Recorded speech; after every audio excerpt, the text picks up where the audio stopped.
Alléluia. Nous allons interpréter ensemble ce cantique avec le groupe musical. Et après, nous allons écouter la parole de Dieu. C'est un chant en éveil qui nous dit que même quand les choses sont difficiles et que nous marchons même des fois dans la vallée de la mort, comme David l'a dit, l'Éternel nous délivrera à coup sûr.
Acclame-le encore.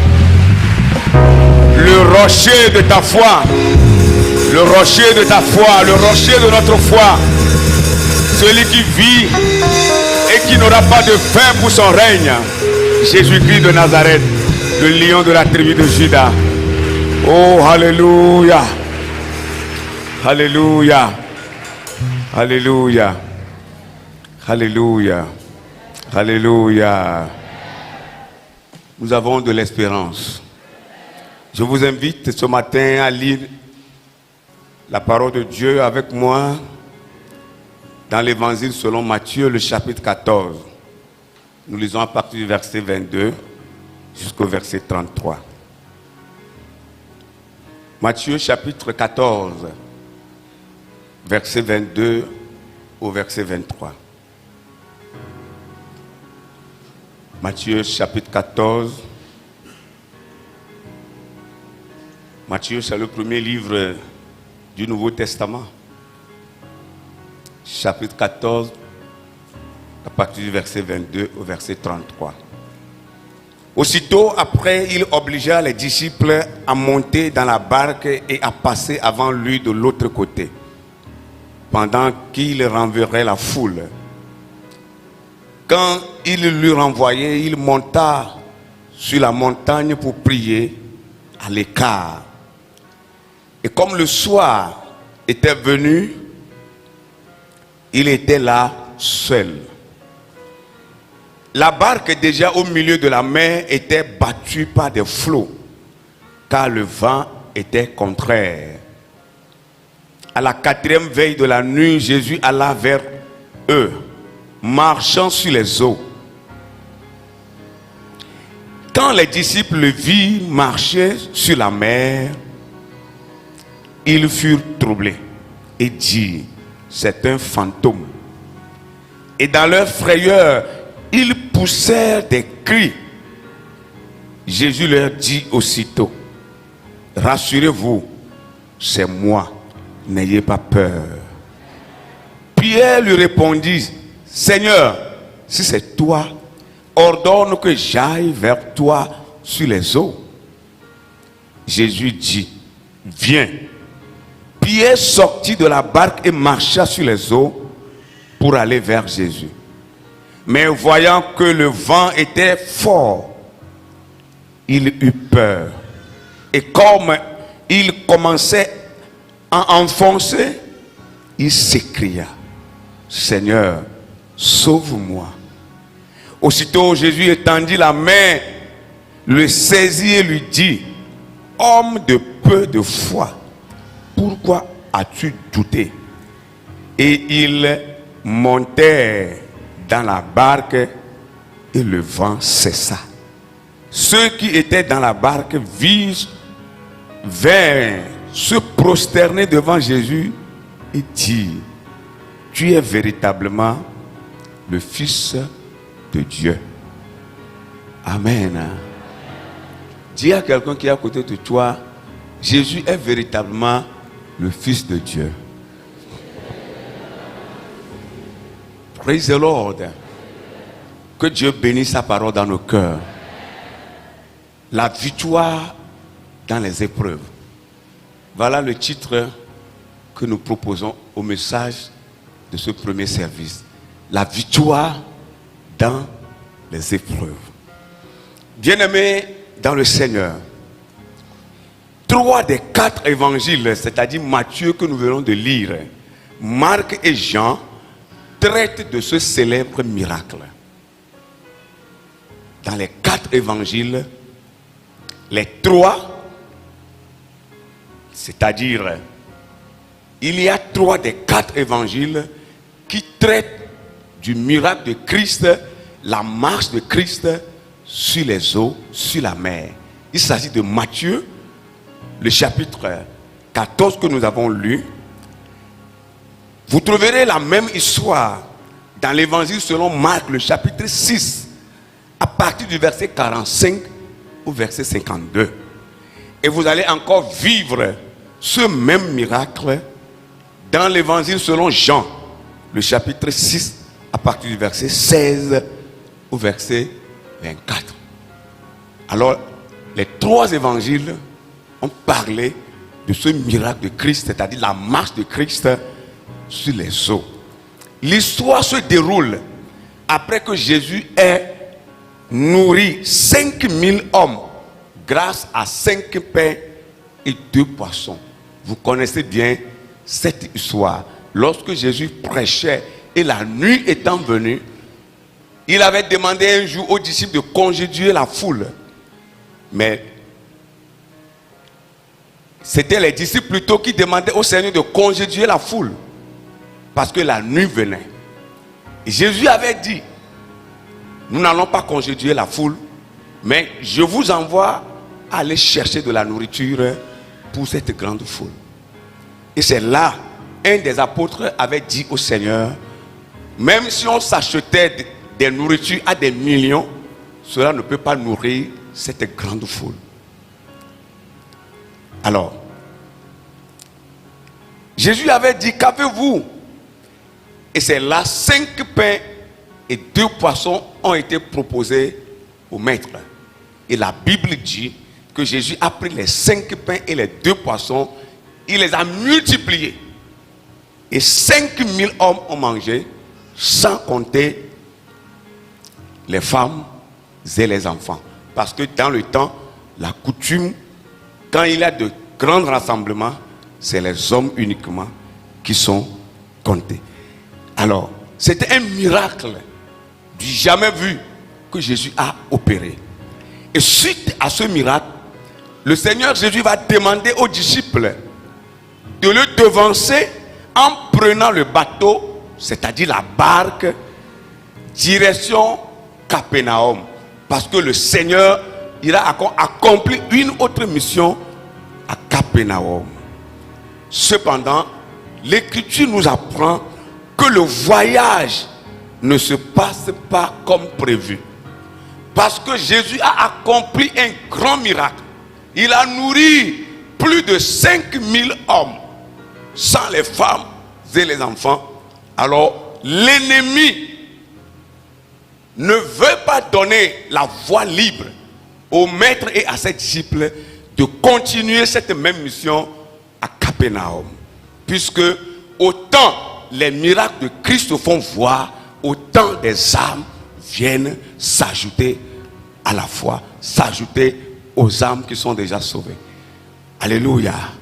Tout miracle que le maître accomplit, tout miracle que Jésus accomplit, l'objectif, c'est que des âmes soient sauvées. C'est que quand les convertis voient cela, ils puissent venir se donner à Christ. Alors l'ennemi s'est opposé à la suite de cette mission à Capernaum. C'est pourquoi le voyage sur la mer pour aller à l'autre bord, à Capernaum, n'était pas du tout facile. Alors, la Bible dit qu'il fait déjà nuit et une tempête se déclare. La tempête venait à l'encontre de la barque que les disciples utilisaient sur la mer. Vous comprenez et vous convenez avec moi que les disciples, la plupart étaient des pêcheurs. Ils maîtrisent les eaux. Ils savent comment marcher sur les eaux. Ils savent comment, avec une barque, avec un bateau, passer sur les eaux sans difficulté. Mais, malgré leur connaissance, cela ne leur a pas été facile. Et ils voient alors, pendant que le vent venait très fort et que la tempête voulait renverser la barque et les jeter tous dans la mer, pendant que le diable voulait les anéantir, les tuer tous, la Bible dit qu'ils voyaient alors Jésus en train de marcher sur la mer et s'approcher de la barque. Vous voyez, Jésus marchait sur les eaux et venait rencontrer les disciples. Alors, pensant que c'était un fantôme, la Bible dit que les apôtres prennent peur. Ils ont eu peur. Et l'Écriture dit qu'ils ont poussé même des cris. Vous savez, quand on est dans une détresse totale, et que peut-être on ne voit que la mort, on pousse des cris de détresse. Ils ont poussé des cris. Oh, ce serait fini pour nous comme ça. Nous allons mourir comme ça. Ce sera la fin de nos vies comme ça.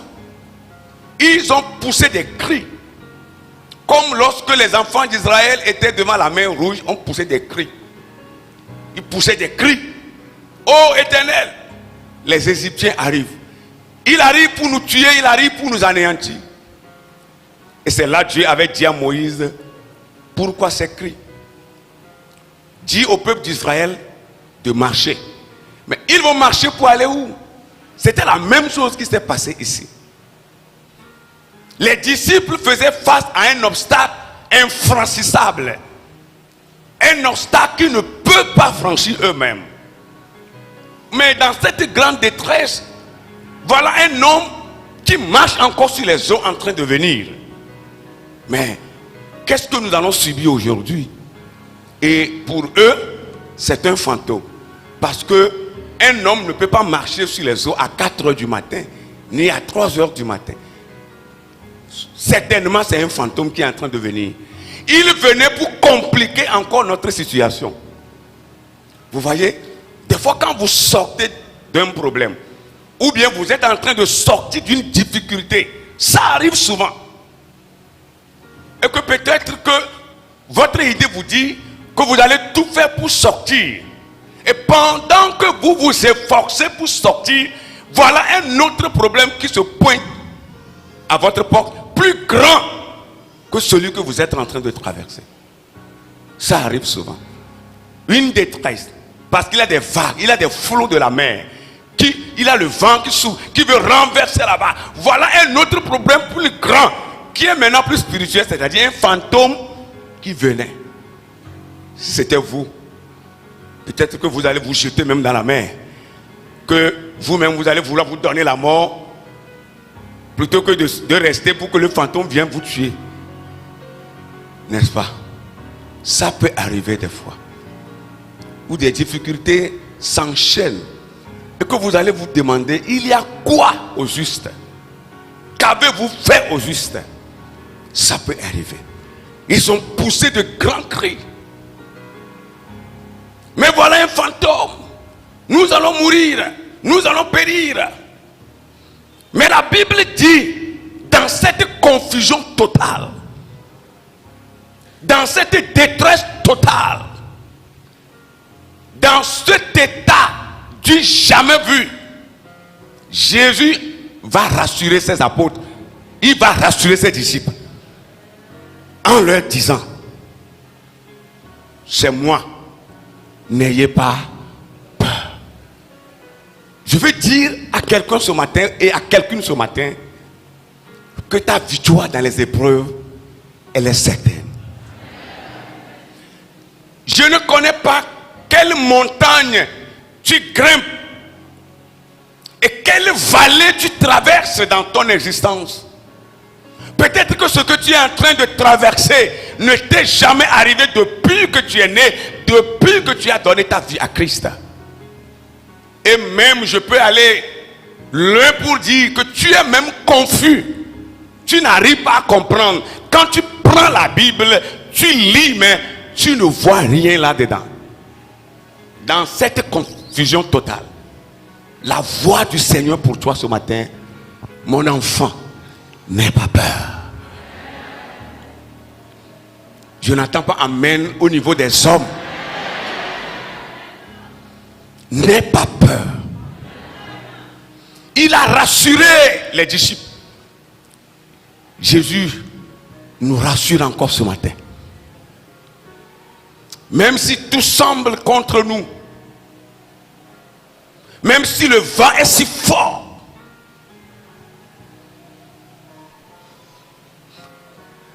peut-être que tu n'as plus espoir de vivre même le mois prochain. Tu vois déjà ta mort en train de venir. Jésus te rassure ce matin en te disant, mon fils, ma fille, tu ne mourras pas. La situation changera. Cela va changer pour le bien. Et tu donneras la gloire au Seigneur. Oh, praise the Lord. Derrière cette histoire, qui peut sembler peut-être étrange pour certains, Mais peut-être il pouvait se dire, mais comment un homme peut marcher sur les eaux? Vous savez, Dieu n'est pas limité aux principes que des hommes ont établis. Parce que selon la science, un corps lourd ne peut pas flotter. C'est un corps léger qui flotte sur l'eau. Quand vous déposez le charbon de bois sur l'eau, il ne peut pas aller en profondeur. Il va flotter. Vous connaissez ça? Une feuille d'arbre ne peut pas s'enfoncer dans l'eau. Il va flotter. Mais un objet lourd comme un caillou, comme une pierre, comme un homme, comme cet homme Jésus de 30 ans, qui pèse lourd, comment il peut marcher sur les eaux? Dieu n'est pas obligé de suivre la chance. Non. Il n'est pas lié aux principes que des hommes ont établis. Avec Dieu, même les corps lourds peuvent flotter sur l'eau. C'est pourquoi je vois ta vie flotter, revenir à la surface des eaux. Même si les problèmes t'ont immergé et tu es perdu dedans, je te vois venir à la surface des eaux ce matin. Parce que Dieu n'est pas lié par les principes que des hommes ont établis. La science est réelle, mais Dieu est la vérité. Il y a une différence entre réalité et vérité. Allez chercher l'étymologie de ces deux mots, vous allez voir. Dieu est vérité. Je flotterai. Tu flotteras.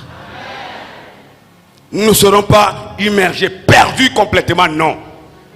Mais il y a des situations qui vont vouloir nous perdre, nous emporter. Mais nous reviendrons à coup sûr. Oh, praise the Lord. Je voudrais vous parler de certaines vérités qui sont cachées dans cette histoire. La première vérité, ce sont de grandes vérités que nous devons apprendre pour que notre foi grandisse encore de nouveau. Nous avons besoin de connaître certaines choses pour faire grandir notre foi. La première vérité cachée dans cette histoire, c'est que Jésus connaît nos tempêtes. Il connaît nos épreuves. Dis Amen. Là où tu es assis, ce que tu traverses, Dieu connaît cela. La victoire dans les épreuves. Ce qu'un enfant de Dieu doit espérer pendant qu'il traverse des épreuves, des tempêtes, ce qu'il doit espérer, c'est sa victoire. Qu'il ne vous arrive jamais de penser au contraire de la victoire. C'est-à-dire l'échec ou la mort. Non. Si votre temps, ce que Dieu a écrit sur vous, si cela ne s'est pas encore accompli, je dis bien que vous allez même frôler la mort, mais vous reviendrez encore en vie. Dieu connaît nos tempêtes, il connaît nos difficultés, il connaît nos problèmes, il connaît les vents qui souffrent dans nos vies. Dieu connaît ça. Jésus connaît cela. Il connaît cela. Et des fois, lorsque nous avons l'impression que Dieu ne nous voit pas, Dieu nous a abandonnés, Dieu nous a laissés, Dieu nous a rejetés. Parce qu'il nous arrive souvent d'avoir ces mentalités. Que peut-être moi particulièrement, Dieu m'a laissé. Si nous avons des fois ces idées, Dieu, dans sa parole, nous rassure ce matin qu'il connaît nos difficultés. Il connaît nos problèmes. Il connaît nos manquements. Il connaît tout ce que nous vivons quotidiennement. Il les connaît. Praise the Lord. Je veux entendre ton amen. Et c'est incroyable. C'est incroyable de croire que Dieu nous voit, que Dieu nous connaît. Le Dieu que nous ne voyons pas, lui, il nous voit. Il connaît nos faiblesses, il connaît nos difficultés, il connaît nos tempêtes. Oui, c'est une réalité et c'est une vérité. Et ça ne change pas. Mais lorsque vous avez cette certitude, votre victoire est certaine. Praise the Lord. Jésus ne se trouvait pas dans la barque avec les disciples au moment où les vents venaient. La Bible dit qu'il se tenait à l'écart.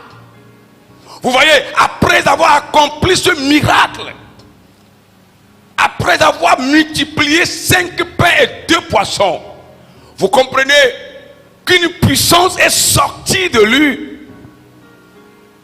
pour accomplir cela. Maintenant, il est allé sur la montagne encore. La Bible dit, il s'est mis à l'écart pour prier encore seul. Pourquoi il est allé prier? Pour recevoir encore de nouveau une nouvelle puissance.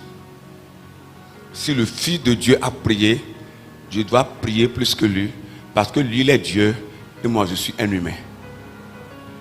Je n'ai pas entendu amen.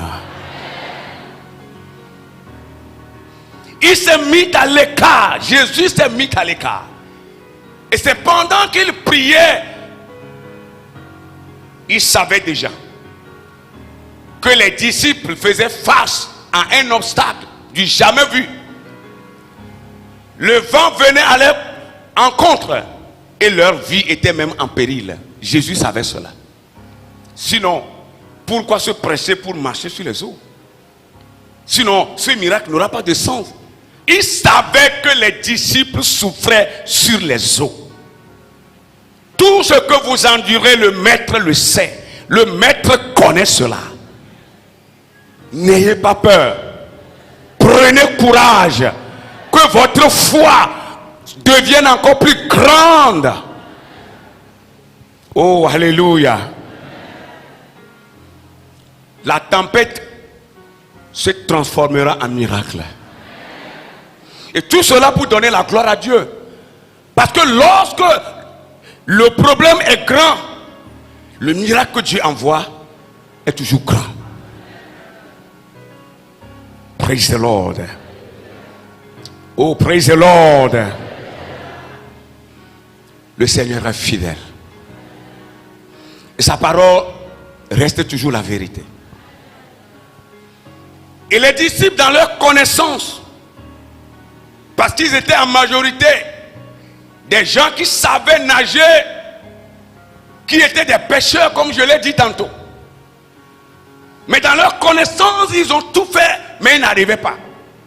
Ils n'attendaient que la mort. Parce que quand la mer te prend, je ne sais pas ce qui va te délivrer.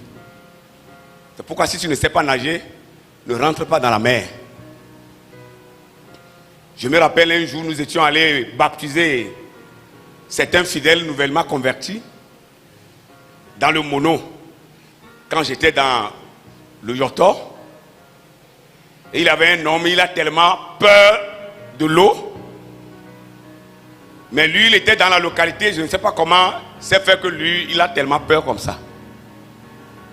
Et quand il est rentré dans l'eau, il a mis son bras sur mon cou comme ça. Et en tombant, il tombe avec moi dans l'eau. Et j'ai entendu mes diacres qui étaient à côté. Parce que je baptisais avec le pasteur, un collègue pasteur. Donc il y a 2 diacres qui étaient à côté qui nous amenaient les gens un à un, on les plongeait dans l'eau. Les fidèles sont sur la côte en train de chanter. Et j'ai entendu mes diacres, quand le monsieur m'a pris, m'a renversé dans l'eau. Les diacres ont dit Jesus. J'ai senti, j'ai écouté ça dans mon cœur en même temps. Ils ont dit ça en anglais. Jesus. Il m'a renversé. Mais Dieu m'a fait grâce, je suis sorti. Alléluia. Mais c'est vrai, hein? Ce que j'ai dit légèrement comme ça, quand tu vois ça le jour-là, hein? Je suis parti, hein? Tout mon corps, tout est rentré.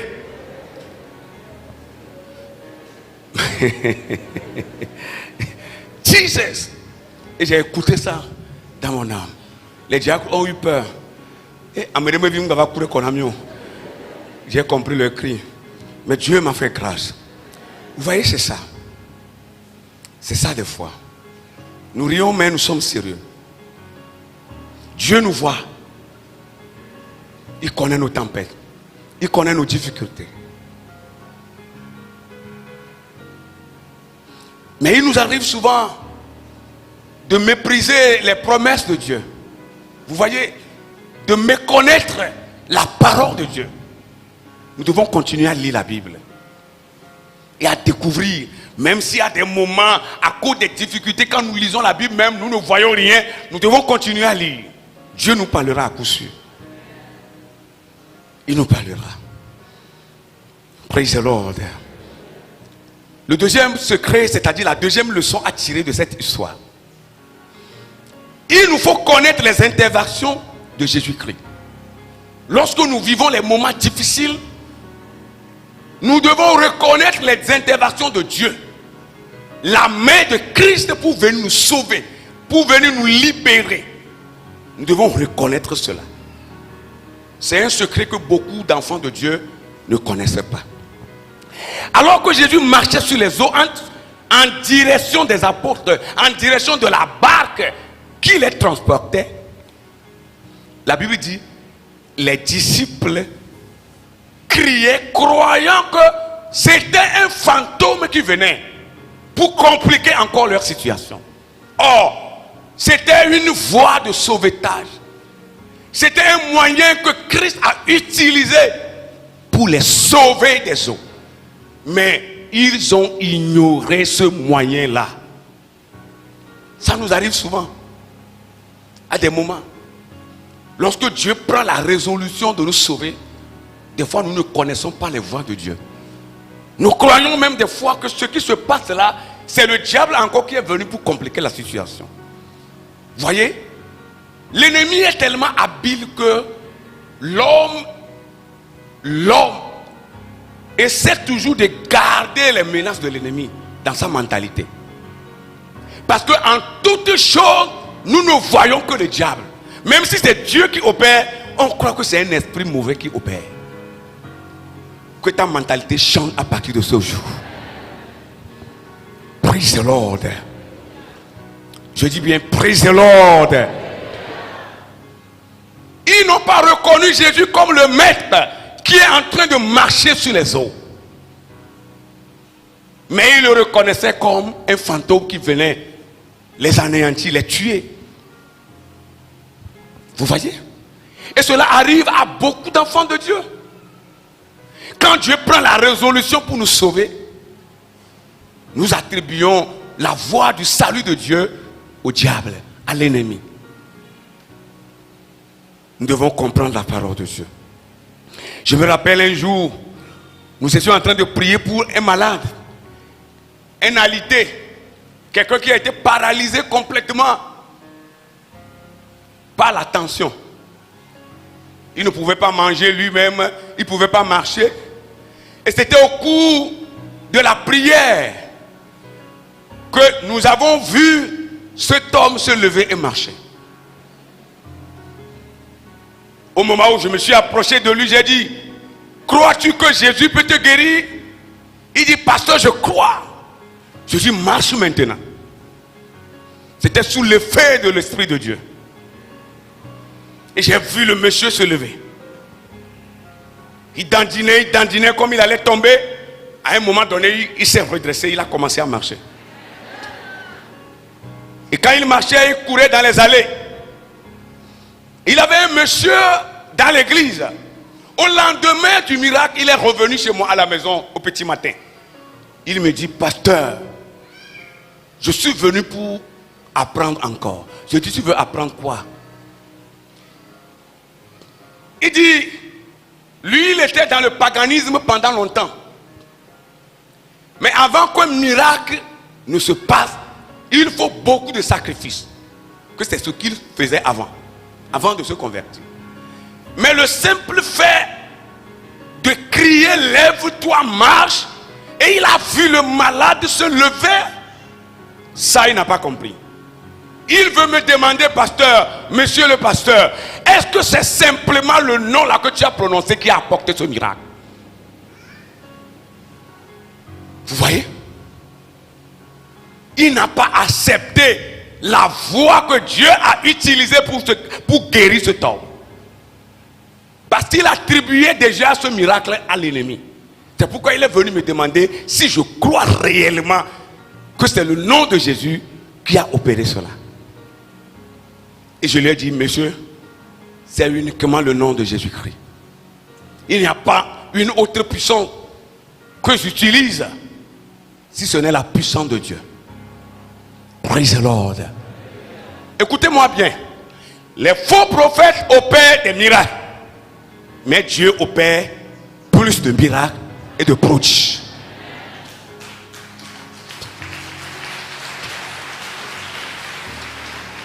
Les faux prophètes peuvent opérer dans la dimension de leur esprit qui les anime. Mais Dieu, ton Seigneur, opère autant de miracles et autant de prodiges pour ton bonheur. Vous devez croire à cela. Et n'attribuez pas tout miracle à l'ennemi. Ce que les disciples ont fait ici, c'est une grave erreur qu'ils ont commise. Est-ce que depuis qu'ils marchaient avec le Seigneur, est-ce qu'il y a eu un jour où un fantôme était venu? Est-ce que c'est sur le fantôme que le maître leur enseignait? Non. Normalement, au moment où ils voyaient venir la personne, mais vous voyez comment Jésus s'habillait? C'est une tunique longue que Jésus portait. Il était toujours en cette même tenue là. Normalement, il devait le reconnaître. Mais supposons que il y a toujours les brouillards ou les ténèbres, ils ne voyaient pas bien. Mais au moment où ils étaient en péril et ils voyaient la personne, normalement, ils doivent se dire, c'est Dieu qui a envoyé son ange pour nous libérer. Parce qu'ils sont des disciples, les enfants de Dieu. Comment moi, enfant de Dieu, enfant de Christ, disciple de Jésus, le maître des maîtres, le puissant des puissants, oh, le puissant des puissants, le Seigneur des seigneurs, Bartimée a dit, Rabouni, mon maître, mon Seigneur, comment je peux demeurer avec ce puissant homme-là? Comment je peux être aux côtés de cet homme puissant-là? Et un esprit de fantôme va venir encore vers moi. Comment je peux marcher avec le roi des rois et Mami Wata de ma maison va m'animer? Impossible. Ça ne peut pas être possible. Comment je peux recevoir le Christ et être manipulé encore par un esprit? À moins que Christ n'est pas en moi. Mais si Christ est en moi et je marche avec Christ, quand il pose un pas, je pose mon pas et on marche main dans la main. Si c'est le cas, fantôme n'a pas la voix. Je n'entends pas amen des chrétiens. Sorcier n'a rien à voir. Il va se lever, ya. Le sorcier va se lever, ya. Mais il finira dans la honte. Il finira dans l'échec. Au nom de Jésus de Nazareth. Comment je peux marcher avec ce grand homme devant qui rien ne peut résister? Hey, est-ce que vous connaissez Jésus-Christ? Que celui-là qui était dans le jardin de Gethsemane, au moment où Pilate et ses cliques ont envoyé des soldats pour l'arrêter, il a dit, qui cherchez-vous? Qui voulez-vous arrêter? Et la Bible dit, tous tombaient et tremblaient comme des morts. Pierre a pris un couteau, enlevé l'oreille.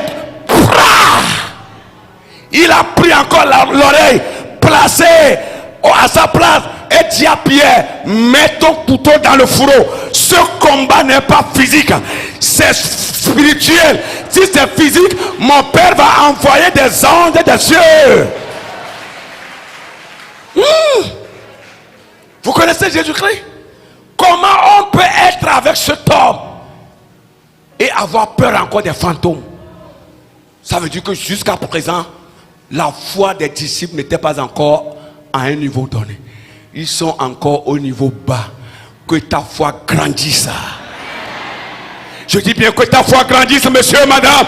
Que ta foi grandisse, jeune fille, jeune gens, enfant. Que ta foi grandisse. Oh, comment moi je peux être avec ce grand homme? Et on viendra me convaincre que dans ma famille, on a enterré des choses, c'est pourquoi nous ne réussissons pas. Je réussirai. au nom de Jésus-Christ. Celui qui a enterré la chose, ce qu'il a enterré retournera contre lui-même au nom de Jésus-Christ. Comment est-ce qu'on peut être avec cet homme? Cet homme qui dit, mais même il ne parlait pas dans le cimetière de Gadara. Quand il a vu le fou même tremblait. Jésus l'a vu avec un œil. Ça, c'est l'œil miraculeux. Il a vu le fou comme ça. Et le fou, les esprits qui sont en lui ont compris que c'est le jour de leur menace. Et le fou a commencé, ils ont pris la boue du fou. Hey, veux-tu nous envoyer dans l'enfer? Non, ne nous renvoie pas dans cette localité. Pardon, ils ont commencé à supplier Jésus-Christ. Renvoie-nous. Nous savons que tu vas nous renvoyer. Parce que partout où tu vas là, quand tu vois les démons dans une personne, tu renvoies. On sait que tu vas nous renvoyer. Mais quand tu nous renvoies là, amène-nous dans les portes qui sont là-bas. Et il a dit, allez-y. D'un seul coup, les esprits sont sortis. Comment je peux être avec celui-là? Celui-là, devant qui rien ne peut résister. Et je crois encore à une certaine malédiction. Parce que nous, on est maudits. Quand on entreprend une activité, ça n'aboutit pas. Hey, écoute bien. Si tu es Jésus, tu commenceras. Tu achèveras. Au nom de Jésus-Christ. Parce que c'est écrit sur toi. Non. Est-ce que vous connaissez Christ? Vous connaissez la valeur de celui-là que vous appelez Seigneur. Est-ce que vous le connaissez? Comment je peux être avec ce grand homme? Oh, qui a pris 5 pains et 2 poissons. Il a soulevé ça comme ça. Et il a dit mangez. On distribuait. Les gens mangeaient. Jusqu'à la Bible dit 5000 hommes ont mangé. Et on a regroupé, ramassé les miettes qui ont rempli 12 corbeilles. 12 corbeilles. Ça veut dire que quand je suis avec celui-là, je n'aurai pas faim. Comment je peux croire que quand moi en tant que chrétien, je suis avec ce homme et je mène une activité génératrice de revenus, je crois encore qu'il y a la malédiction sur mes activités, ça fait que je n'arrive pas à prospérer. Je prospérerai. Tu prospéreras. Le chrétien doit prospérer. C'est une vérité. Est-ce que vous croyez à cela? Est-ce que vous connaissez Christ? Ce grand homme. Oh, les disciples ont commis une erreur monumentale qu'ils ne doivent jamais commettre encore. Et quand vous lisez la Bible, ils n'ont jamais encore commis. Ils n'ont plus faire cela jusqu'à ce que le maître soit enlevé. C'est la vérité. Ils ne doivent pas commettre cette erreur. C'est une grave erreur. De croire qu'on est avec le maître, on est avec le roi des rois, et un fantôme peut encore nous dominer. Vous voyez? C'est pourquoi vous allez voir, oh pasteur, dans notre famille là, c'est Mami Ouata qui tue les gens. Ça fait que les filles de notre famille ne restent pas au foyer. Quand elles se marient là, elles ne restent pas au foyer. Écoute-moi bien, toi chrétienne, en chrétienne mariée, humilie-toi, sois soumise à ton mari. Si tu verras si tu ne vas pas rester au foyer jusqu'à ce que ta tête ne blanchisse. Parce que c'est écrit sur toi que tu commenceras et tu termineras. Mami Ouata ne peut pas détruire ton foyer, toi. Parce que tu es devenu une autre personne. Parce que tu vis aux côtés d'un roi. Un grand roi. Vous devez comprendre cela. Est-ce que vous connaissez Jésus-Christ? Est-ce que vous le connaissez? Ou bien vous croyez que Jésus est comme tout autre prophète? Non, il est plus que cela. Oh, alléluia. Praise the Lord. Comment on peut être avec cet homme qui est rentré dans la maison de Jairus? La Bible dit que sa fille unique qui était morte, il est rentré. Oh, il est rentré. Il est rentré. Talita Kumi. Talita Kumi. Jeune fille, je te l'ai dit, lève-toi. Et la fille qui était morte, couchée, s'est levée. Jésus l'a pris vivant et confié aux parents. Comment on peut être avec cet homme et craindre encore la mort? La mort ne peut pas te tuer. La mort a peur de toi. Parce que sur toi est écrit Talita Kumi. Regardez des chrétiens qui ne disent pas Amen. C'est ton Amen qui fera accomplir la parole dans ta vie. C'est ton Amen qui va déclencher le miracle. C'est ton Amen qui fera descendre la gloire de Dieu. Tu as besoin de ton Amen encore. Dieu a plus besoin encore de ton Amen. Talita Kumi. On ne peut pas vivre avec cet homme et craindre encore les démons. C'est pourquoi vous allez voir les chrétiens qui sont moins forts spirituellement. Vous voyez, ils se baladent, ils sont confus. Oh, je vais aller chasser mes démons là. Ils chassent le même démon 20 ans, ça ne finit pas. Aucun homme, aucune femme, dans ma famille, puissant qu'il soit, puissant qu'elle soit, n'a rien à voir avec moi quand je suis avec le Christ. Il a échoué avant le combat. Il a échoué avant le combat. Qu'il soit caché dans cette masse ne peut rien contre toi. Il a échoué avant le combat. Je dis bien, ils ont échoué avant le combat. Oh, alléluia, alléluia, alléluia. Oh, alléluia, alléluia, alléluia. Ils ont échoué. Comprenez cela. Comprenez cela. Ne craignez rien. Il se balade. Tel pasteur, on dit qu'il est puissant. Il suffit qu'il verse l'eau sur toi. Tes démons sont partis. Ils iront là-bas. Peut-être c'est un carton d'eau on a versé sur eux, mais ça ne change rien. Ce n'est pas ça. Quand on est avec le maître, on n'a pas peur. On est confiant. On est sûr de ce que l'on fait. Praise the Lord. Oh, je dis bien praise the Lord. Je dis bien praise the Lord. Oh, je dis bien hallelujah.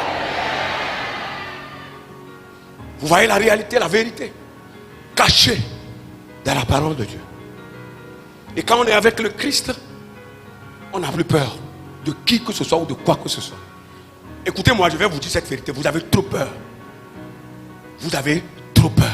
À partir de ce matin-là, que la peur soit dissipée de son cœur. Que la peur soit dissipée de ton âme. Sois sur place, n'aie peur de rien. Il n'a rien là, c'est l'homme qui a peur. Il n'a rien. Oh, hallelujah. Il n'a rien. Dis à quelqu'un ou à quelqu'un à côté de toi, il n'a rien. Dis-lui, il n'a rien. C'est l'homme qui a peur, il n'a rien. Un fantôme ne viendra pas. Mami Wata ne peut pas venir. Parce que le maître est là. Le maître est là. Le maître est là. Le Seigneur des Seigneurs est ici. Mami Wata ne peut pas. Il ne peut pas. Oh, Manchakatayaba. Restez sur place. Comprenez la parole. Restez sur place. Vous avez trop peur. Et vous voyez, les faux prophètes utilisent cette doctrine pour vous avoir facilement. On vous fait comprendre que dans votre famille, il y a ceci. Dans votre famille, il y a cela. Et tout le monde court parce que les difficultés s'accroissent. Les problèmes se suivent. Donc on croit que c'est un démon. On croit que c'est un malfaiteur qui veut m'anéantir. Pendant que tu marches avec le maître. Oh, comment? Comment cela peut arriver? Ça ne peut pas arriver. Ça ne peut pas. Parce qu'on t'a donné le pouvoir. Lisez la parole de Dieu bien. Dans Luc, le chapitre 10, à partir du verset 19. La parole de Dieu déclare que voici, je vous donne le pouvoir de marcher sur le serpent, de marcher sur le scorpion, de marcher sur la puissance, toute la puissance, hey, toute la puissance du diable. Ça veut dire il a mamioata dedans, il a sorcellerie dedans, il a torosu dedans, il a encore quoi dedans, il a zangbeto dedans, il a encore quoi dedans, il a esprit des eaux dedans, il a esprit des airs dedans, esprits qui sont sous la terre dedans, esprits qui sont dans les airs, ils sont dedans. Toute la puissance de l'ennemi. Vous voyez l'échec dans le foyer, vous voyez l'échec dans le travail. Tout ça là, je vous ai donné le pouvoir de marcher sur eux et rien ne pourra vous nuire. Oh!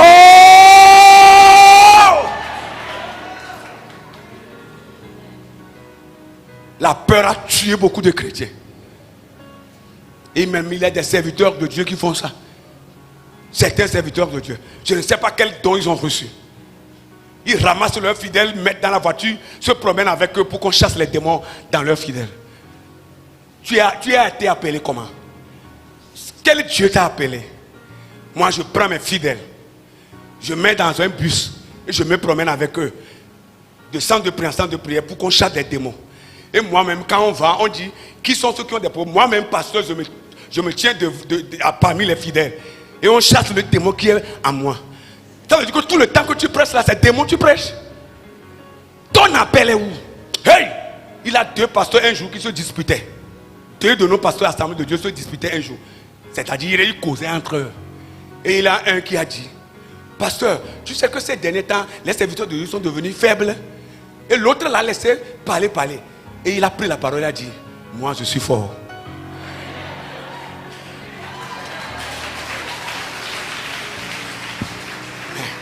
Ça, c'est ça. Nous devons connaître notre appel. Vous savez, quand c'est le costume qui t'a amené à l'école biblique pour te faire former, ou bien c'est le véhicule d'un pasteur, tu as vu, tu veux devenir pasteur, tu vas prendre tes membres, te promener. Mais si c'est un vrai appel, je dis bien si c'est un vrai appel, tu as autorité sur le démon. Même si tu constates quelque chose dans la vie d'un membre, tu ne vas pas te promener avec ce membre. Toi-même, tu vas l'appeler dans l'église. Tu vas dire, hey, sortez! Et les esprits vont faire quoi? C'était le dimanche passé, non? C'était le dimanche passé. Quand on a fini le culte, c'était le dimanche. Ou bien c'était lundi. C'était le dimanche, je crois. On nous a amené une soeur. C'est une élève. Elle est possédée. On l'a amenée dans ma maison. La femme klaxonnait. On n'ouvrait pas la porte. Parce que souvent, quand il est 22h, moi je dis n'ouvrez pas. Si quelqu'un veut nous voir, il n'a qu'à nous appeler au téléphone. Parce qu'il y a des gens qui viennent, je vais acheter biscuits, je vais acheter ça. Je ne suis pas dans ça après 22h. Et quand je ne décrochais pas, elle a appelé le téléphone de madame. Madame a décroché, elle dit, elle souffre, elle est au portail. J'ai dit, allez lui ouvrir. Elle est rentrée avec son mari, la fille. Et on est rentré. Quand j'ai commencé à prier, je dis, tu crois au Seigneur Jésus? Elle dit oui. J'ai dit Jésus. En même temps, elle est tombée. Et elle a commencé à rouler. Elle a cogné ma voiture là-bas, fatiguée, parce que c'est le garage, ceux qui connaissent nous, c'est apparent. Et sa maman dit, elle a cogné. Elle a renversé tout. Elle cognait même ses parents. Et quand j'ai vu, madame m'a dit qu'on doit l'amener à l'église. Et j'ai écouté la voix de madame. Je leur ai dit, allez à l'église, j'arrive. J'ai appelé un frère. Et il est venu me rejoindre ici. Papa c'est aussi était de garde. Et quand il nous a vus, il est rentré. On est rentré dans le trou, dans la cave. 1h du matin. Oui. Quand tu vois nos tenues là, tout est mouillé. Mais le lendemain, elle a voulu encore faire du bruit le lendemain. Le lendemain, mardi, voilà. Ça a voulu encore revenir. J'étais quelque part quand elle m'a appelé. J'ai appelé encore 2 frères de venir les rejoindre. Ils ont aussi prié. C'est fini, hein? La jeune fille qui était tourmentée, elle ne peut pas rester 1 minute sans avoir peur.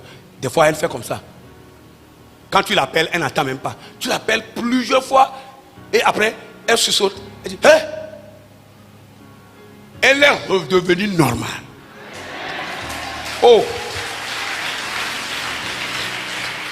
Les démons sont partis. C'est ici on l'a fait. On ne l'a pas amené ailleurs. C'est ici on l'a fait. Dieu nous a donné le pouvoir de marcher. N'ayez pas peur. Vous avez trop peur.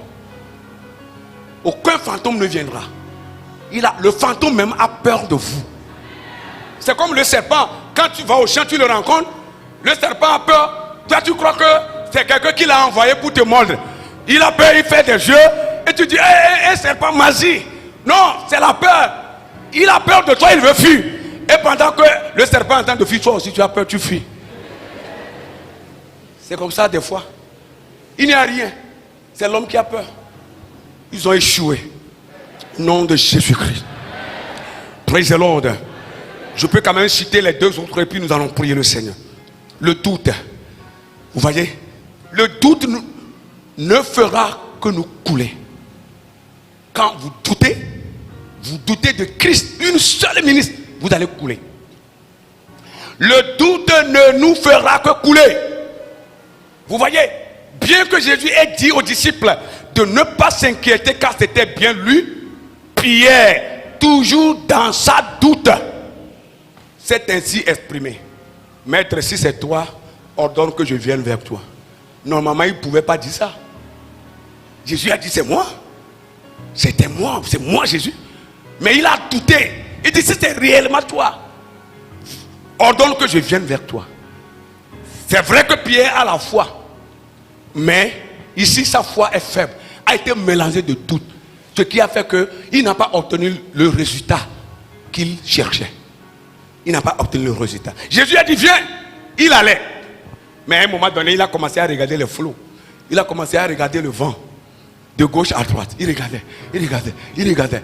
Au lieu de fixer ses regards sur Jésus-Christ, il a enlevé ses regards sur le maître et posé sur le vent. Il voit comment le vent... Et il fait comme ça. Vous voyez? C'est comme ça que vous faites des fois quand vous venez au bureau, non? Pasteur, je suis mort pour toi. Ce n'est pas à moi que tu vas mourir. Va mourir pour ton mari. Praise the Lord. Pasteur, non. C'est ce que Pierre a fait. Au lieu de regarder Jésus-Christ et continuer, il regarde le vent. Et quand le vent souffle, il fait comme ça. Les autres apôtres le voyaient. La tempête devenait encore si forte. Et la peur a pris son cœur. Sa foi a été mélangée de doute et la peur est venue s'installer. Quand vous doutez de la parole de Dieu, vous allez couler. Vous allez couler. Pierre a commencé à couler. Parce que la Bible dit qu'il commence à s'enfoncer dans l'eau. Il allait. Il a vu que c'était sérieux, il a commencé à crier. Jésus, sauve-moi. Vous voyez, il était avec le maître, il était déjà proche du maître. Mais il crie encore, Jésus, sauve-moi. Vous voyez comment Pierre, ce grand apôtre, vous voyez les faiblesses. Oh, dans sa foi. Ne soyez pas faibles comme ça. Soyez forts. Je veux voir un chrétien fort, une chrétienne forte, enlever et lever sa main droite pour dire, je suis fort dans le Seigneur. Je suis fort en Jésus-Christ. Oh, praise the Lord. Oh, hallelujah. Jésus, dans sa bienveillance, vous voyez, Jésus, c'est un bienfaiteur. C'est un bienfaiteur. Il est bienveillant. Il est rempli de compassion. Il a pris encore par la main et il a sauvé. Il a sauvé. Et quand Jésus l'a sauvé, vous voyez ce que Jésus lui a dit. Pourquoi tu as eu peur? Homme de peu de foi. C'est ce que Jésus lui a dit. Pourquoi tu as peur? Tu m'as demandé de t'aider à marcher sur les eaux. Pourquoi tu as peur encore? Je suis là devant toi comme ça, tu as encore peur. Homme de peu de foi. Pedro, nous quand Jésus lui a dit ça. Que votre foi grandisse ce matin. Dites-moi Amen. Et la dernière leçon, c'est que Jésus nous aide à terminer notre voyage. Il nous aide à terminer notre voyage. Quand vous entamez quelque chose, ne voyez pas l'échec. Voyez déjà la victoire. Amen. Quand vous allez dans Jean le chapitre 6, la Bible dit que il voulait donc le prendre. C'est-à-dire Jésus et les disciples et Pierre. Jésus voulait le prendre. Donc dans la barque. Et aussitôt, la barque aborde au lieu où Jésus allait, au lieu où tous allaient. Ça veut dire quoi? Ça veut dire que quand Jésus est rentré avec Pierre dans la barque, la Bible dit que le calme est revenu. Et c'était aussitôt la rive. Ils sont arrivés en même temps à destination. Vous voyez? Et ceux qui étaient dans la barque, quand ils ont vu le miracle, la Bible dit qu'ils se sont mis à genoux. Toi, Jésus, tu es vraiment le Fils de Dieu. Tu es vraiment le Seigneur. Ils se sont prosternés et ils l'ont adoré. Bien-aimé dans le Seigneur, ta victoire, c'est dans les épreuves. Je vais te dire un secret pour finir. S'il n'y a pas d'épreuve, il n'y aura pas de victoire.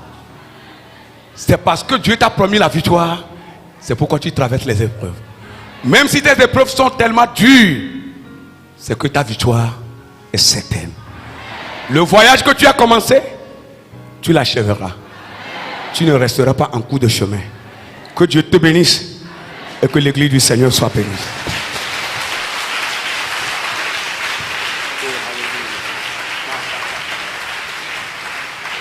Est-ce qu'on peut dire un mot au Seigneur?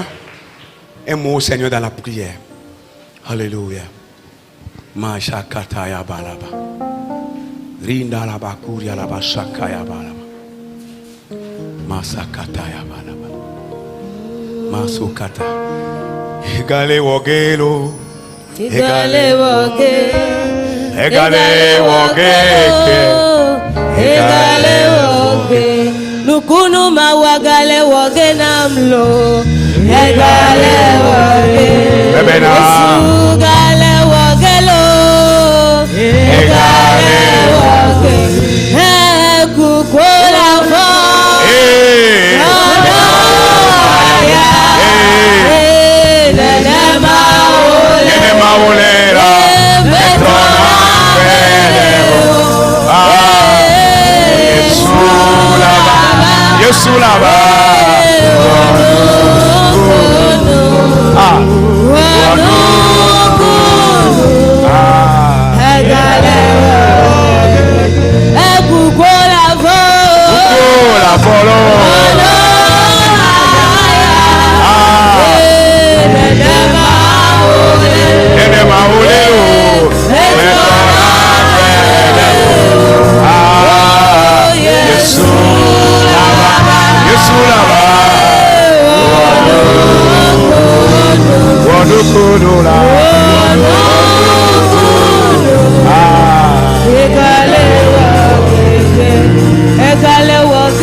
Tu vas dire, Seigneur, augmente-moi la foi. Commence à prier. Seigneur, augmente-moi la foi. Je veux avoir la foi. Seigneur, je veux avoir la foi. Augmente-moi la foi. Prie le Seigneur. Prie le Seigneur. Augmente-moi la foi. Donne-moi la foi, Seigneur. Je veux avoir la foi. Je veux avoir la foi. Je veux avoir la foi. Seigneur, augmente-moi la foi. Seigneur, donne-moi la foi. Donne-moi la foi, Seigneur. La foi. La foi. Enlève de mon cœur le doute. Seigneur, je ne veux plus douter. Enlève le doute de mon cœur. Augmente-moi la foi. Donne-moi la foi. Donne-moi la foi. Donne-moi la foi. Seigneur, fais que je crois. Fais que mon cœur, mon âme, mon esprit, ma personnalité tout entière soit placée en toi. Oh. Commence à prier. Réclame ta victoire. Réclame ta victoire dans tes épreuves. Je ne sais pas ce que tu traverses. Demande à Dieu d'envoyer la victoire. D'envoyer la victoire. Que Dieu envoie sa victoire dans ton cœur. Que Dieu envoie ta victoire, sa victoire dans ta vie. Réclame la victoire. Tu es victorieux. Tu es né pour avoir la victoire. Tu es né pour réussir. Tu es né pour grandir. Tu es né pour aller de l'avant. Tu es né pour changer les situations.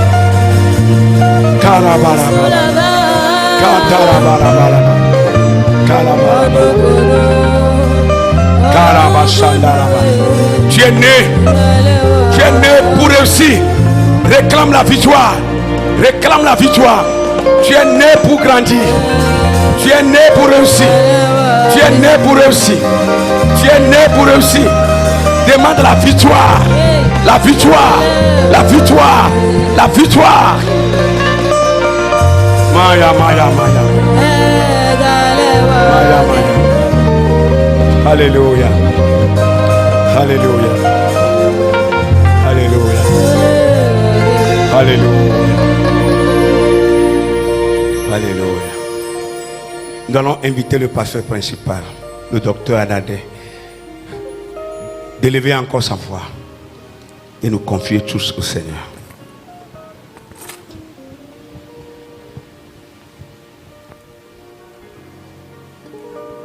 Prions le Seigneur. Saint des saints, ta parole est toujours la vérité.